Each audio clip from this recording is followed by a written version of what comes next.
আচ্ছা ছোট্ট বন্ধুরা খুব ভালোভাবে খেয়াল করে দেখো। তো প্রথমে কি দেওয়া আছে যে সাপে নেউলি, তোমার সাপে নেউলি মানে কি, মানে আছে তোমার চিরশত্রুতা। তো আমি একটু উদাহরণ দেই, যে তোমরা এরকমভাবে একটা উদাহরণ দিতে পারো। আমি একটু বই দেখে এরপর বলছি, একটু দাঁড়াও।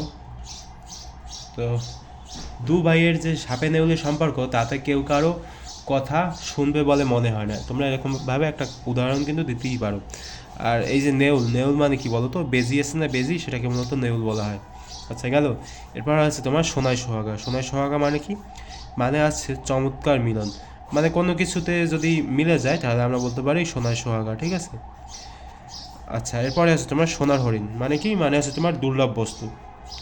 একটা উদাহরণ দিতে পারো, যে ঢাকা বিশ্ববিদ্যালয়ে পড়া মানে আমার কাছে সোনার হরিণ পাওয়া, ঠিক আছে। এরকমভাবে একটা উদাহরণ তোমরা দিতে পারো খুব সহজে।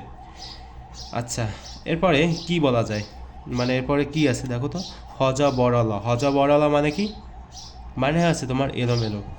হজা বড়ালা নামে একটা ইউটিউব চ্যানেল আছে আর কি, সেখানে ইংলিশ টিংলিশ পড়ায়। তো আমার সেটার কথা আর কি মনে পড়েছে। তো তোমাদের জানি না কী ধরনের কি মনে পড়ে। তো তোমরা এখানে হজা বড়ালার মানে জানবে এখন থেকে এলোমেলো, ঠিক আছে। আর এই যে হজা বড়ালা, এটা হচ্ছে তোমার লেখার সময় এখান থেকে তোমার হাইপেন দিয়ে এরপর হচ্ছে তোমার লিখতে হবে, বুঝলে।